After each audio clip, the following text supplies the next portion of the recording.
Hello, my name is Charlotta Ronn and I'm a PhD student in education. My research interest is the intersection between the formal education's focus on the individual and the widespread informal phenomenon of social networks such as Facebook and Snapchat. In my presentation, this is expressed through the pupils' collaborative strategies when dealing with written individual assignments and leaked national tests.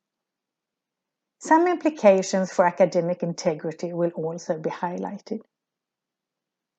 Self-regulated learning and individualized working methods where pupils are to work independently on given tasks are becoming more frequent in Sweden.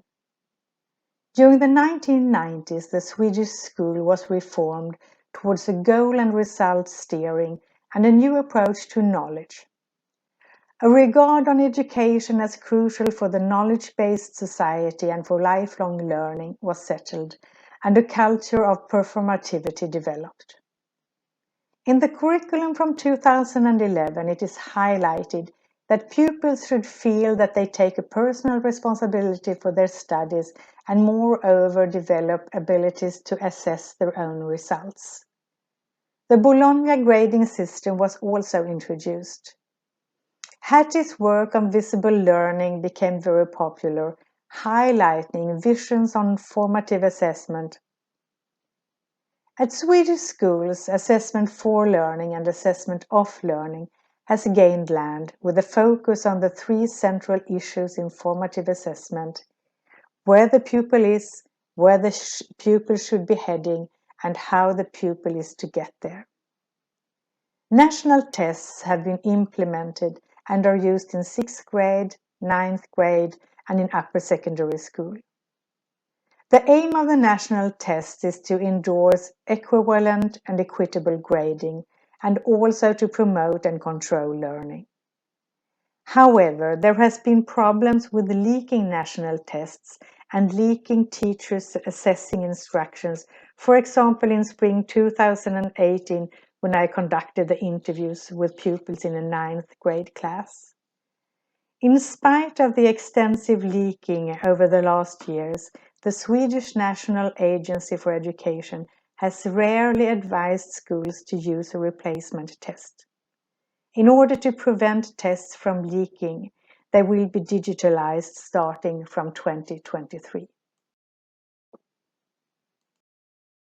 There is much research on how teachers interact with pupils, but there is not much research on how pupils interact with their classmates, seen from a participant perspective, which motivated the study.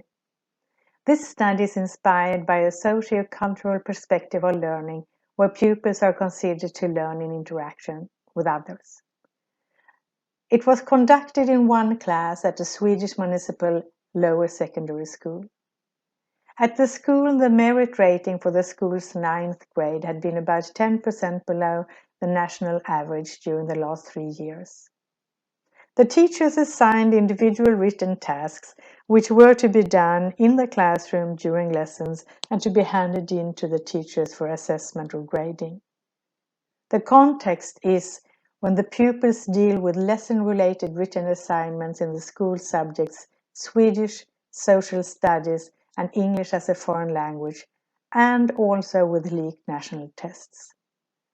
I carried out 3 months of participant observations where I joined the 25 pupils during lessons and breaks. This was followed by a couple of weeks of video recordings. This was 1 year later followed up with 18 interviews during the pupils' last year of compulsory school. This presentation builds mainly on these 4 group interviews and 14 individual ones. The interviews gave a very different picture of the pupils' schoolwork. In general, however, all data collecting methods showed that pupils often turned to peers and that they avoided turning to the teachers when they needed help. In the interviews, the pupils clarified that it was difficult to increase one's grade, but easy to lower them. By fear of lowering their grades, they therefore refrained from turning to the teachers when they did not understand. The school provided a laptop to each pupil to be used in class, and they used them to write individual assignments. The pupils asked peers for help to get general input on text and proofreading, which took place inside the classroom. As shown in quote 1, pupils also logged into peers' computers during lessons and wrote assignments for them. They also wrote entire or parts of individual assignments for peers outside the classroom during evenings and weekends. In a group interview, some girls told that some pupils in the class were asked to take pictures of their completed individual assignments and forward them to classmates to be copied and rewritten. Quote 2 illustrates these activities, which always took place outside school and after the school day. They also rewrote peers' completed assignments in their own words, as they expressed it. The school used urkunde to detect plagiarism. Therefore, the pupils had to reformulate the pictures of classmates' assignments in their own words to prevent them from being detected by urkunde and the teachers.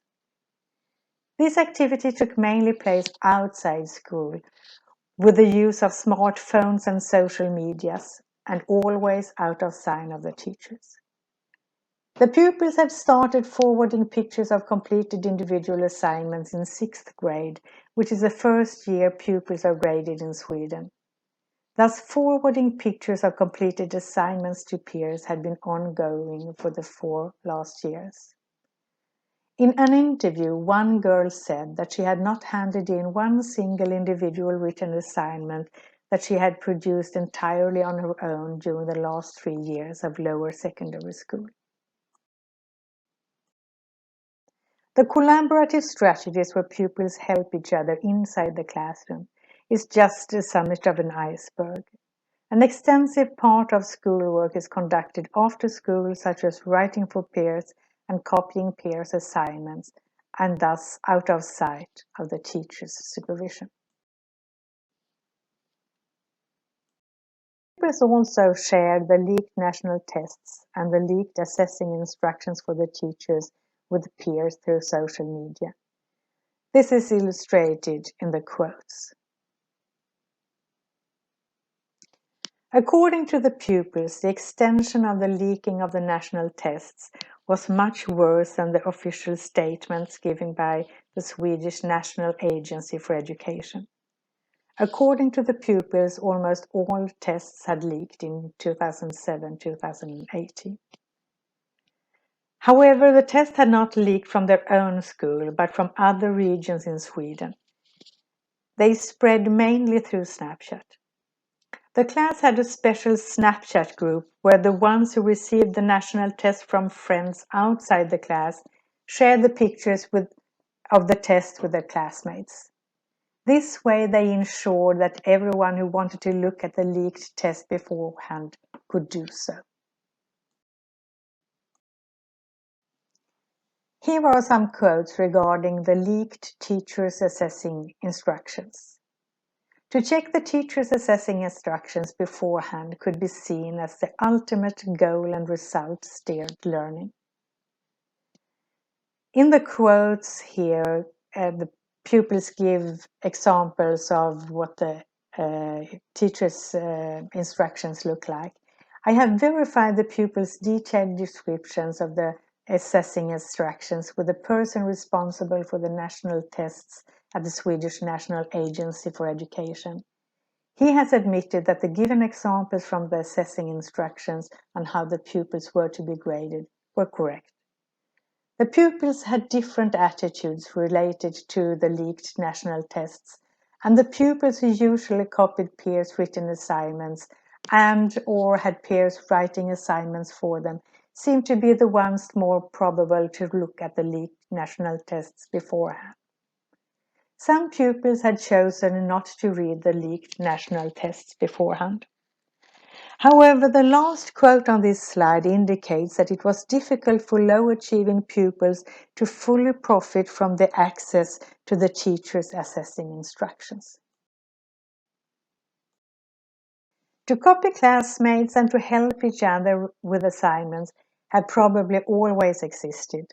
However, what is new with my results is the vast extent of copying peers and writing assignments for peers outside the classroom.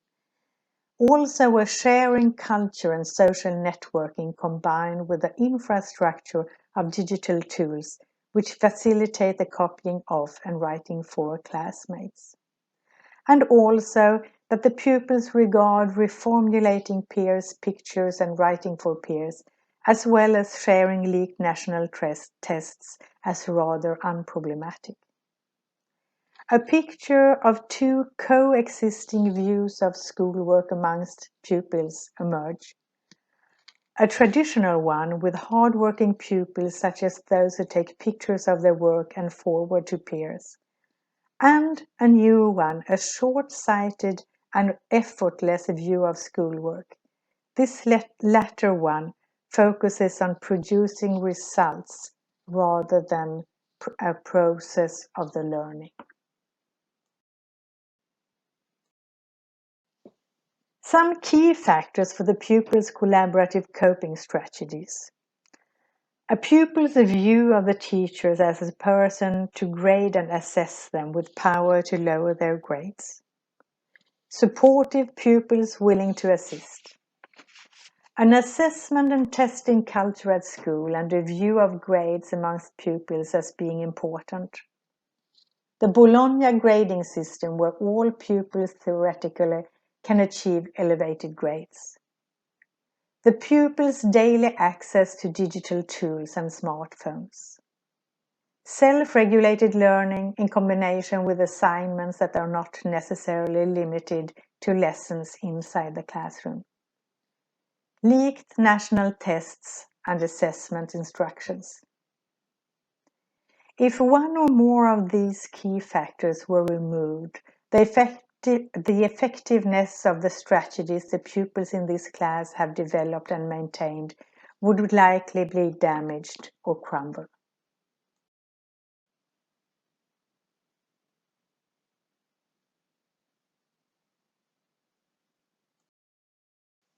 This study suggests that there is a correlation between the goal-oriented school system, self-regulated learning, and the collaborative strategies accounted for in this presentation. A consequence of the pupils' collaborative strategies is that pupils who apply these strategies in dealing with individual assignments and leaked national tests may not get the help they need in order to develop their skills and knowledge.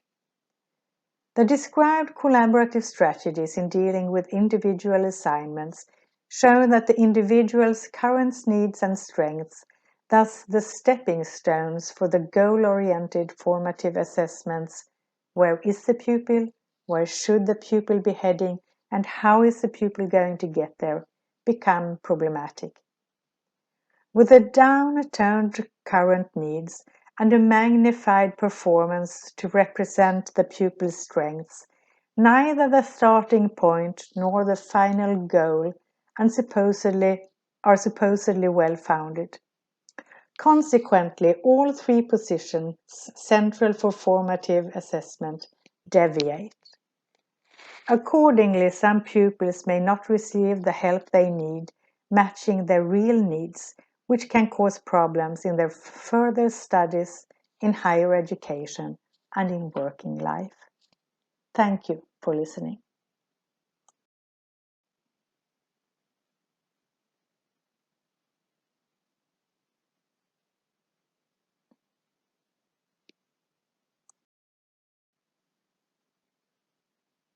Please don't hesitate to contact me.